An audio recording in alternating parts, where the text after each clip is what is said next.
Sony Animation isn't exactly known for being on the same level as, say, classic Disney, Pixar, or DreamWorks, but when they hit, they really hit, with the Spider-Verse movies, The Mitchells vs. the Machines, among others. And their latest win is, if nothing else, one of the best movie titles of the year, and that's K-Pop Demon Hunters, a film that I wished had a theatrical run because this would have been an absolute blast to see on the big screen, especially because it's exactly what people say they want in movies, which is more original, creative stories. I mean, look at the title alone. That just screams original. The animation definitely sees Sony keeping with that vibrant, hyper-energy style of the previous efforts I mentioned, with bright colors and this 2D 3D blend that gives way to a lot of rapid-fire interactions, quick one-liners or conversations, or over-the-top body language, but it infuses it with the flashy style of K-pop and Korean dramas to still make it feel fresh. The title characters do exactly as the name suggests, but even in the sequences where they're not performing, there's still this general style where it almost feels like we're in a concert with the flashy lights and showman-like movements.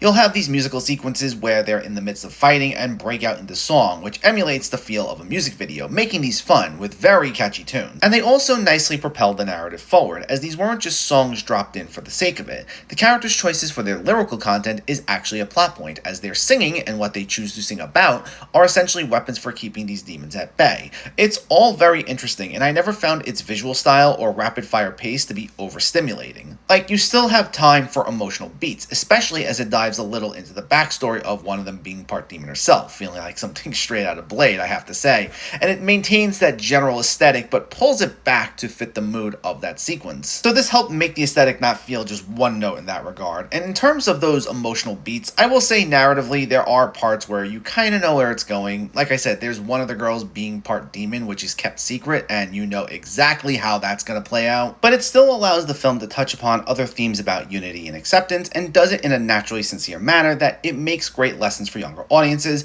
and it's overall a great time for the whole family. It's fun, it's bright and colorful, the animation feels fresh, the songs are great, and it's the type of original filmmaking we need more of.